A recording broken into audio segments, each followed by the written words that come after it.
The first time I saw the smoke rising from beyond the tree line, I thought nothing of it. Out here in the countryside, people burn brush piles or run wood stoves year-round. But when that smoke kept rising day after day always from the same spot, deeper into my woods, I got curious. Little did I know that curiosity would lead me to discover a man living on my land without permission for almost a year. And when I confronted him, he didn't just argue, he came at me with a shotgun. I bought my land 3 years ago, 40 acres of forested hills, and one stretch of creek-fed pasture that I'd been slowly clearing for a future home. I loved the peace of it. My nearest neighbor's porch light was barely visible across the ridge at night, and the silence of the woods was like therapy. So when I noticed that thin column of smoke one October morning, it tugged at me. It wasn't unusual, but it felt out of place. Over the next week, I noticed it again. Always in the morning, always in the same direction. I decided it must be some hunter camping early for deer season, but hunting season came and went, and the smoke didn't stop. One frosty morning, I followed the creek bed and hiked toward the source. About a mile in, I found boot tracks pressed into the mud, fresh ones. They weren't random hiker footprints. They formed a trail heading deeper into my woods. The tracks led me to a narrow clearing, and that's when I saw it. A crude shack built from scavenged lumber, blue tarp roofing, and a wood stove pipe poking out the side. Froze. Someone was living here, on my land. I backed away before anyone could see me, my heart hammering. I was too shocked to confront them right then. For weeks I tried to wrap my head around it. Was this a desperate squatter, a drifter, or some eccentric recluse who thought the woods were theirs? From a distance, I watched with binoculars a few times. The man was in his 50s, wiry, with a thick beard. He chopped wood daily, tended a scrappy little garden patch, and even had a couple of chickens scratching around in a makeshift pen. He looked settled, like he'd been there a while. That's when the timeline hit me. The shack wasn't new. The beams were weathered. The tarp was patched, and the garden rows were long established. He hadn't been here for a week or a month. He'd been here for months. I called the county recorder's office to make sure my property deed was in order. I asked about easements, hunting leases, anything. Nothing gave anyone else the right to be there, but here's the kicker. When I dug into the county tax website, I noticed something strange. Property taxes had been mysteriously partially paid last year by someone else. It's not enough to cover the whole bill.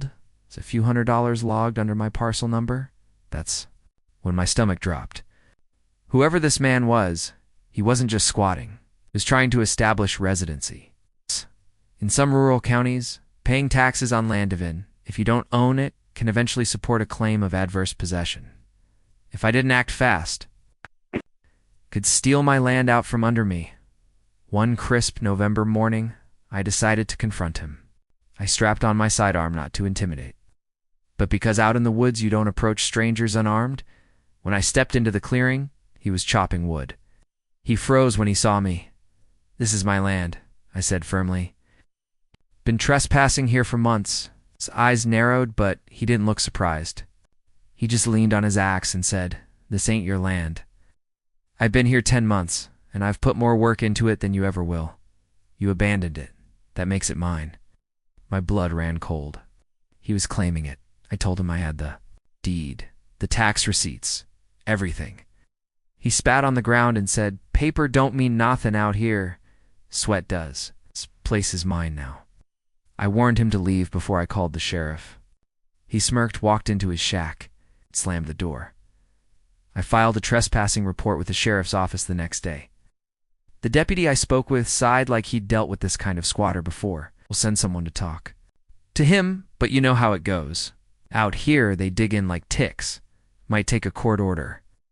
A week later, the shack was still standing, and the man was still there. But something had changed. He'd put up crude keep-out signs on trees and even strung barbed wire across part of the trail. On my land, that's when I realized this wasn't going to end with a polite eviction. It all came to a head one. Late afternoon, I'd hiked out to photograph the shack for evidence when I heard the crunch of boots behind me. I turned and froze. The man was standing 10 yards away, and in his hands was a shotgun. You got 5 seconds to leave? He growled. This is my home. The barrel was leveled right at my chest. My blood turned to ice. Put the gun down, I said slowly, my hand hovering near my holster. This is illegal. You're trespassing, armed and threatening me on my own property. Think carefully about what happens next. His jaw clenched. For a heartbeat, I thought he'd pull the trigger. Then he barked, "Get out!" and fired into the dirt at my feet. The blast echoed like thunder through the trees. I didn't run, but I backed away, keeping my hands visible. He tracked me with the barrel until I was out of sight. That was the last straw. I went straight to the sheriff and filed not just for trespassing, but for armed threats. The deputies moved fast this time. Within 2 days, they secured a warrant. When they went out to the shack, they found the man holed up inside. With the shotgun across his lap, it turned into a standoff. He refused to leave, shouting through the walls that he owned the land now. It took hours of negotiation, but eventually, he was dragged out in cuffs. Turns out his name was Leonard, a drifter who'd squatted on land before in neighboring counties. He had a long history of trying to claim abandoned properties by moving in, fixing them up just enough, and paying partial taxes to confuse the system. He'd managed to stay under the radar for years, always moving before things escalated. But this time, he stayed too long. And when he pulled that shotgun, he crossed the line from civil nuisance to criminal threat. He was charged with aggravated assault, trespassing, and attempted adverse possession fraud. The county bulldozed his shack. I reinforced my property lines with posted signs and trail cameras to this day. I think about how close I came to being another name in the news shot dead. On my own property by a man who convinced himself it was his, it's made me fiercely protective of my land. I check it weekly, run cameras year-round, never ignore strange signs again, because when you own land, it isn't just dirt and trees. It's a piece of your life, your future, and sometimes you have to fight like hell to keep it.